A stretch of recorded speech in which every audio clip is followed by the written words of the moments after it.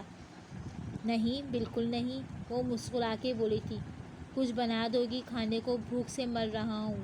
اندر داخل ہوتے ہی سفیر اس سے بولا تھا، شالا جیوے۔ وہ دل ہی دل میں اس کے لیے دعا کر گئی تھی۔ وہ جب خوش ہوتی یا دکھی ہوتی تو اپنی مادری زبان سرائکی خود بخود اس کے منہ سے نکلتی تھی۔ کیا ہو گیا حالے؟ وہ اس کی آنکھوں کے آگے ہاتھ لہراتا اس کو اپنے حواس میں واپس لایا تھا۔ جی میں بتاتی ہوں، آپ منہ ہاتھ دھو لیں، وہ جلدی جلدی بولی تھی۔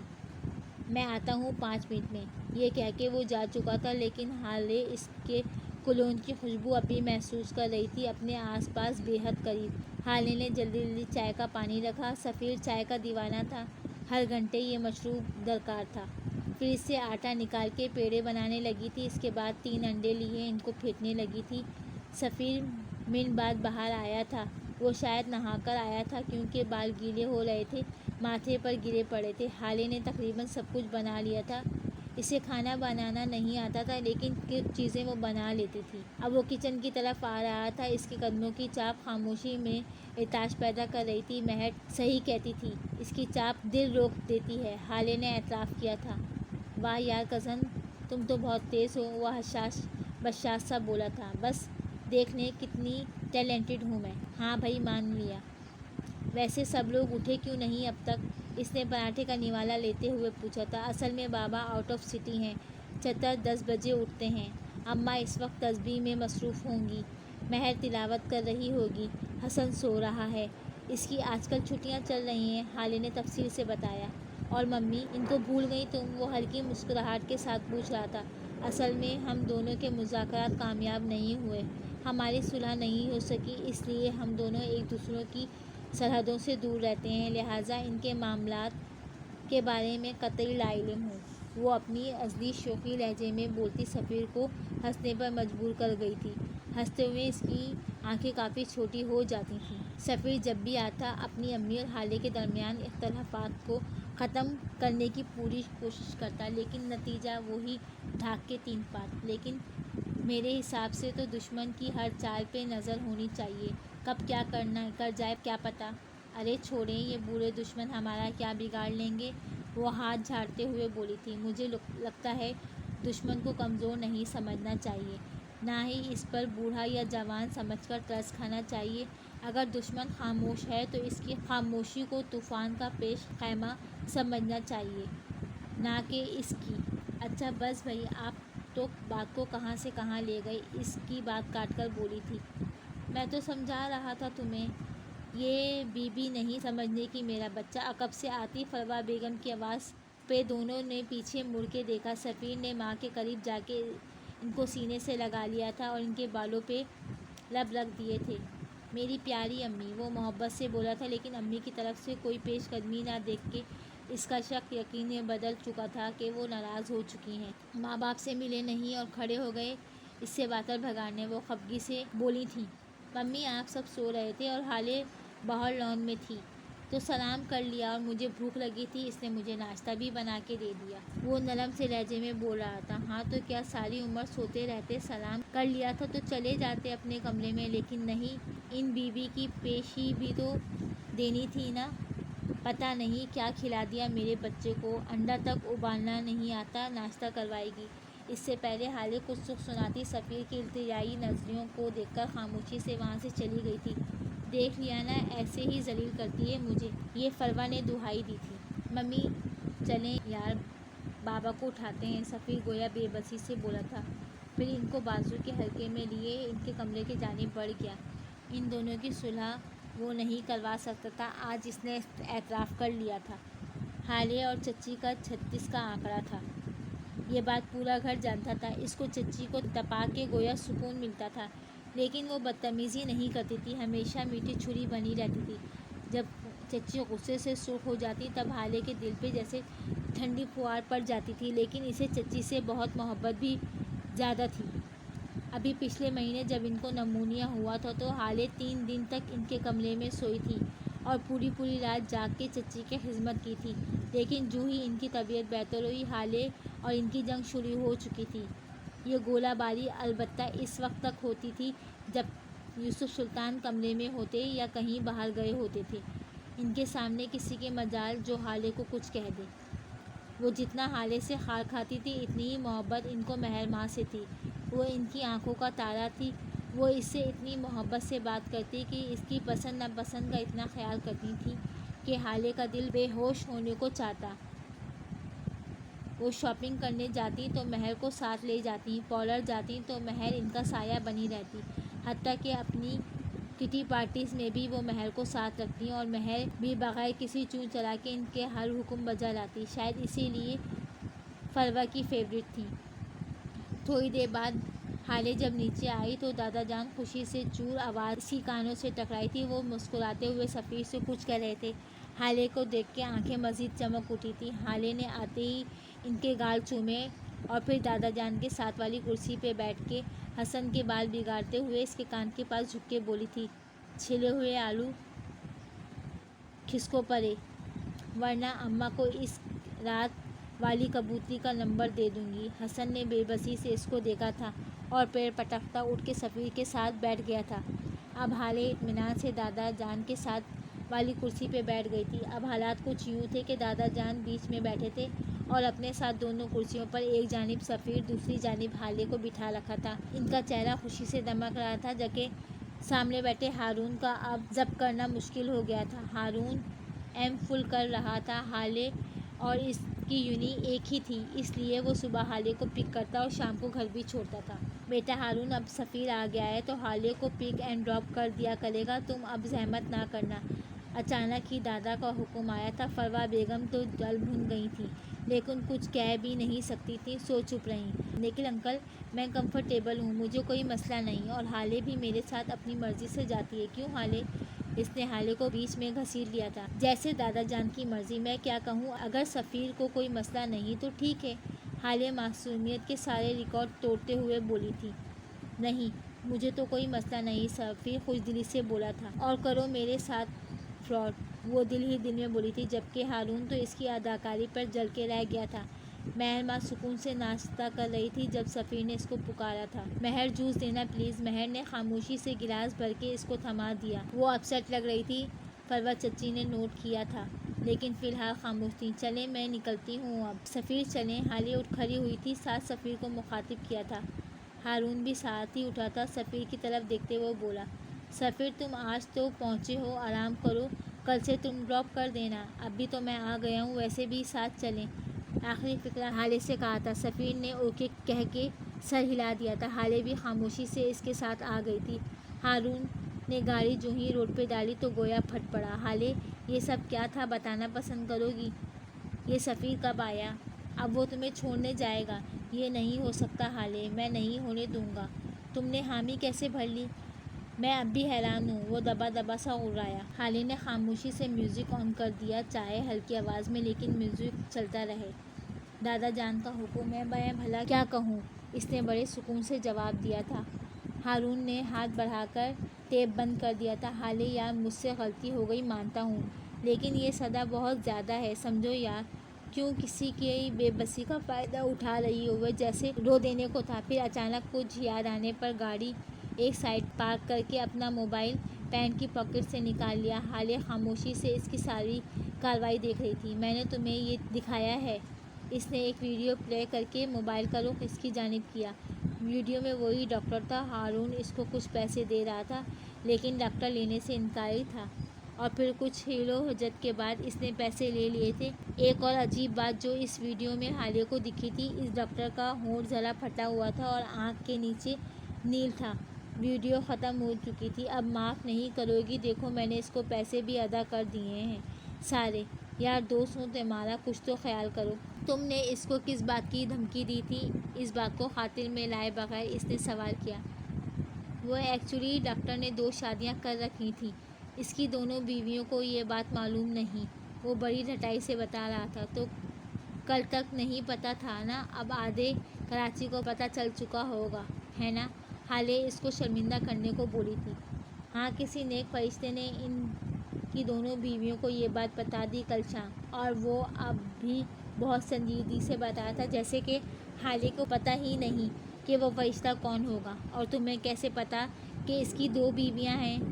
سراسر تفتیشی انداز، اف یہ جج کی بیٹی، وہ دراصل اس کی دوسری بیوی میری دوست تھی۔ ہارون مسکراہٹ دبا کے بولا تھا۔ شرم کرو ہارون شاہد، شرم۔ وہ گویا عاجز آ چکی تھی۔ اب چلیں، وہ اس کی بات نظر انداز کرتا بولا تھا۔ بیٹ اس کی آنکھ اور ہونٹ پہ زخم کیسا تھا، اچانک یاد آنے پر بولی۔ وہ اصل میں گر گئے ہوں گے، جلدی میں رہتے ہیں نا۔ اس کی بے تکی بات پر حالے کا قہقہ بلند ہوا تھا۔ اس کو ہنستے دیکھ کے وہ بھی ہنس دیا تھا۔ پھر اگلے کئی منٹ وہ دونوں پاگلوں کی طرح ہنستے رہے تھے۔ ہنس ہنس کے حالے کی آنکھوں میں پانی جمع ہونے لگا تھا، پیٹ میں درد شروع ہو گیا تھا، تب کہیں جا کے اس کی ہنسی تھمی تھی۔ اللہ سمجھے تمہیں ہارون، وہ بامشکل ہنستے ہنستے بول پائی تھی۔ اس نے جو میرے ساتھ کیا، اس کے مقابلے میں تو یہ کچھ بھی نہیں تھا۔ کل شام سے کانٹوں پہ لوٹ رہا ہوں۔ وہ گاڑی دوبارہ اسٹارٹ کرتا بولا تھا۔ ہاں ہاں، تم اتنے جنگجو کی نسل ہے۔ حالے طنز کرنا نہیں بولی تھی۔ اچھا اب تم نہیں جاؤ گی نا سفیر کے ساتھ؟ دیکھی جائے گی، اس کو تپاتے ہوئے بولی تھی۔ تمہیں ترس نہیں آتا مجھ پہ؟ خود کو میری جگہ پہ رکھو تو پتہ چلے تمہاری باتیں کیسے میرے لیے زہر ثابت ہوتی ہیں۔ ایسا ویسا زہر بھی نہیں، سلو پوائزن۔ ہاں یہی، بالکل یہی۔ کبھی کبھی مجھے ایسا لگتا ہے جیسے کوئی پودا ہوں جسے تم بے دردی سے جڑ سے کھینچنے میں بھی ذرا بھی دقت محسوس نہیں کرتی۔ حالے میرے لیے تو یہ سوچنا بھی سہانے روح ہے کہ کبھی تم سے کچھ عرصے بھی الگ رہوں گا، اور تم اتنی بڑی بڑی باتیں کرتے ہوئے ذرا نہیں سوچتی۔ کسی کے ساتھ اتنا کرو جتنا بعد میں خود برداشت کر سکو۔ وہ ہارے ہوئے لہجے میں بولتا، کہیں سے بھی کچھ دیر قبل ہنسنے والا ہارون شاہد نہیں لگ رہا تھا۔ بد دعا دے رہے ہو؟ حالے نے دکھ سے پوچھا۔ میں ایسا کر سکتا ہوں؟ اس نے انگلی سے سینے پر دستک دی۔ حالے یاد رکھنا، اگر پوری دنیا بھی تمہیں چھوڑ دے تو تمہارے ساتھ خود کھڑا رہوں گا۔ پوری دنیا تمہیں اداس کر دے تو میں ہنساؤں گا۔ پوری دنیا جب اگر تمہارے خلاف بولے گی تو ہارون شاہد تمہارے حق میں بولے گا۔ پوری دنیا اگر تمہیں دھتکارے گی تو میں اپناؤں گا۔ تم مجھے ہمیشہ اپنا ہم قدم پاؤ گی، کیونکہ تم حالے، تم دنیا ہو میری۔ بد دعا بہت بڑی بات ہے، میں تو تمہیں کانٹا بھی نہ چبھنے دوں۔ وہ بول رہا تھا، حالے سن رہی تھی۔ آئی ایم سوری ہارون، میں مذاق کر رہی تھی، میرا ارادہ تمہیں ہرٹ کرنے کا نہیں تھا۔ وہ شرمندہ سی بولی تھی۔ کوئی بات نہیں، وہ یہ کہہ کر چپ ہو چکا تھا۔ یونیورسٹی کے گیٹ پر حالے اتر گئی تھی۔ ہارون نے اسے کہہ دیا تھا آج یونی نہیں آئے گا، لیکن اس کو پک کرنے آ جائے گا۔ حالے خاموشی سے اندر چلی گئی۔ اب بتاؤ بچہ، اداس کیوں ہو؟ سب کے ناشتہ کرنے کے بعد فروا مہر کو اپنے کمرے میں لے آئی تھی اور اب اس محبت سے اس سے سوال کر رہی تھی۔ اس نے ایک بار بھی میری طرف نہیں دیکھا، وہ افسردہ سی بولی تھی۔ بیٹا وہ تھکا ہوا تھا، ورنہ کیا پہلے اس نے کبھی ایسا کیا ہے؟ تمہارے سوا بھلا کسی کو دیکھا ہے؟ مومانی جان، یہ سب تو آپ کہتی ہیں نا، میں نے تو کبھی یہ سب نوٹ نہیں کیا۔ وہ مجھے زیادہ توجہ حالے کو دیتے ہیں۔ صبح اس کو دیکھتے ہی جیسے بہت خوش ہو گئے تھے۔ میں نے بالکنی سے دیکھا تھا۔ کیا تمہیں اپنی بہن سے خوف محسوس ہو رہا ہے؟ فروا نے چبھتے ہوئے لہجے میں پوچھا تھا۔ مومانی جان، آج تو آپ نے یہ بات کہہ دی اور میں نے سن لی، دوبارہ اگر آپ نے میری بہن کا نام بھی لیا تو میں آپ کا لحاظ نہیں کروں گی۔ میں اپنی بہن پر ایسے 100 سفیر سلطان قربان کر سکتی ہوں، اتنا حوصلہ ہے مجھ میں۔ یہاں بات آپ کے بیٹے کی ہو رہی ہے، میری بہن کے ساتھ آپ کے جو بھی اختلافات ہوں وہ اپنی جگہ، لیکن اس کی بے عزتی برداشت نہیں کروں گی۔ وہ دو ٹوک لہجے میں بولتی، ان کو بہت کچھ بار کروا گئی تھی۔ او ہنی، تم تو برا مان گئی، میں تو ویسے ہی بات کر رہی تھی۔ سفیر بس تمہارا ہے، وہ اس کے کندھوں پر ہاتھ رکھتی ہوئی شیریں سموئے بولی تھی۔ اس نے نرمی سے ان کے ہاتھ اپنے کندھوں سے ہٹائے تھے۔ سفیر میرا بیٹا، سفیر میرا ہے، یہ بات سفیر کو خود ہی کہنی ہوگی۔ اب آپ مجھ سے اس بارے میں تب بات کریں گی جب آپ سفیر سے بات کر چکی ہوں، وہ اٹل لہجے میں بولی تھی۔ لیکن بیٹا سفیر، ابھی انہوں نے کچھ کہنا چاہا تھا جب مہر نے ان کی بات کاٹ دی تھی۔ 30 سال کا ہو گیا ہے سفیر، میچور ہے، بزنس سیٹل ہے، اس کا کامیاب انسان ہے۔ وہ دولت، فیم، پاور کیا ہے جو اس کے پاس نہیں؟ اب آپ کے یہ تو بالکل مت کہیے گا کہ وہ ابھی شادی یا پھر کمٹمنٹ کے لیے تیار نہیں۔ وہ گویا ان کو وارن کرتے کمرے سے جا چکی تھی۔ پیچھے سے فروا بیگم اپنا سر پکڑ کے بیٹھ چکی تھی۔ ایک دم انہوں نے جھٹکے سے سر اٹھایا تھا۔ اب ان کا دماغ ایک نیا جال تانا بانا بن رہا تھا۔ دھوپ کی تمازت سے اس کا رنگ سنہری ہو رہا تھا۔ وہ بار بار